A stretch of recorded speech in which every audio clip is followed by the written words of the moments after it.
To start us off, she's a medical doctor and superior of the Little Workers of the Sacred Heart, and she's here tonight with a physician's perspective on Pope Francis's current condition. The Pope continues to recover from a series of illnesses that put him in the hospital for most of the past week. Please welcome back to the program Sister Deirdre Byrne. Thank you so much for being here, Sister.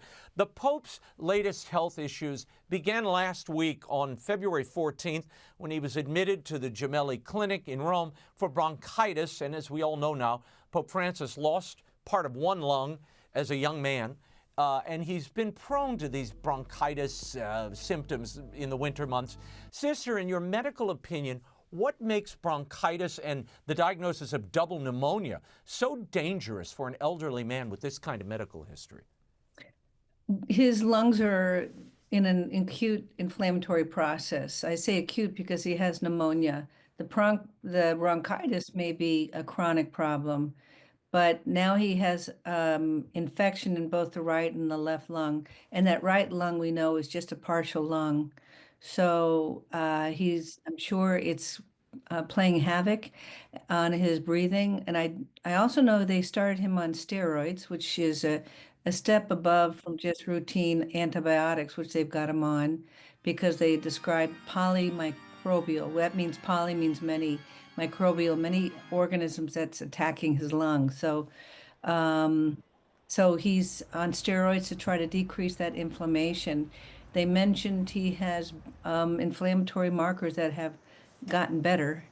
So that tells me that he had bad inflammatory markers, because you and I would not have elevated inflammatory markers. So someone who's very ill will have high, and they said now it's getting better, but that doesn't really tell us what he's doing right now.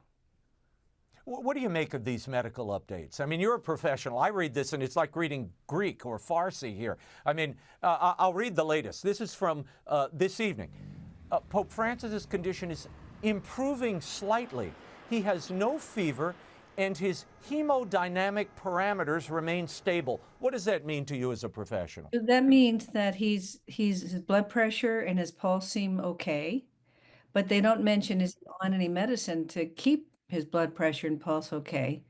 They also don't mention that he is requiring oxygen. I would guess he probably is on oxygen, although I read one report that said he was not. But, I have my 102-year-old mom living with us, and she also has bilateral pneumonia. She's racing the Pope to see who gets sicker, I guess. But we have her on antibiotics and oxygen just to keep her comfortable. And she's getting better. She's turning the corner. So sounds like he's stable. He's not getting worse, but we don't really know. They're being, I think, very vague. No physician could say this is the Pope status with what information they're giving us. It's very vague. Yeah. It is curious with the world watching that they don't put a doctor forward. At least his Vatican attending physician come out and just say, here's what's really going on. Here's what I see. He's walking around. I mean, he met with Meloni yesterday. He met with Prime Minister Meloni, and she said he was joking and not on oxygen. She did say he wasn't on oxygen? Yeah. Yeah. Okay, well, that means that's a good sign. That's a good sign that he's not on oxygen, because if he was, of course, that means his lungs were worse. So it sounds like he's staying the course, and you just need time, antibiotics, and go ahead. Sister, yeah, the other point I want to dwell on, they mentioned here that he doesn't have a fever. I read in some medical journals that might be a problem for someone this age with an infection, that he should have a fever. Right. Now, maybe he came in with a fever because he was really sick, and now he doesn't have a fever. But someone at that age, I wouldn't hold too much weight on whether he has a fever or doesn't have a fever, because his body and his immune status is really poor. I say that because he's 88, he's got this chronic pulmonary problem, and he's on steroids. And steroids decrease the inflammation, but also increases your risk for other infections.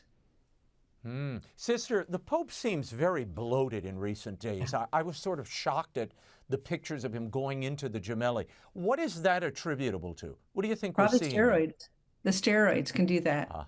He's probably been on them chronically. He's probably been on it for a good while.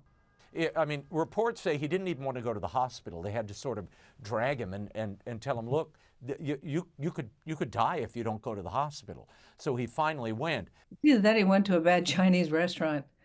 You get a little bloated with. Why, I hope that wasn't the case. MSG, no, we don't need that. Look, his medical team announced that the condition is stabilized and the blood work showed this slight improvement.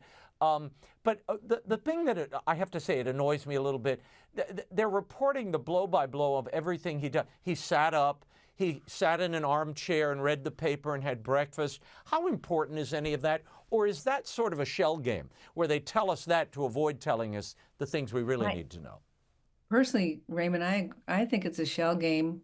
I think they're trying to ease people's concern that he's going to make it, and you really don't know. So, I mean, these visiting with the prime minister and having coffee and reading the paper, those are all good signs, especially if he's not on oxygen. But they're being so vague that it makes me feel a little suspicious that they're holding some things back. And anyhow, when you're in the hospital, you do have to take one day at a time because anything can happen. If you get a urinary tract infection, his liver function could go out of whack. He could start having chest pain. Anything can happen. So you do have to take one day at a time, step by step. It appears as if his lungs are the big culprit. Yeah, well, you're dealing with this with your mother. I mean, Yeah. when dealing with an elderly patient, what do doctors need to look for? And what do you, if you could advise from afar, what do you think the Pope's doctors are looking for now? Is he out of the woods? No, he's not out of the woods. They're probably keeping a close watch on his other organ systems, the liver, the kidneys, the heart, to making sure that, because when you start to lose one organ system, then another and another, then you start to really get into trouble. So they're probably just closely watching all those factors, making sure that he's well hydrated, making sure his pressure stays stable. And I think I agree with you, Raymond. We do need to have a word from the physicians to allow the world to know what's going on with our Pope. And in the meantime, we continue to pray for him. Absolutely. Sister Deirdre Byrne, always my doctor of choice. Thank you for being here. And we'll continue to keep the Thanks, Holy Raymond. Father and your mom in our prayers. Thank you.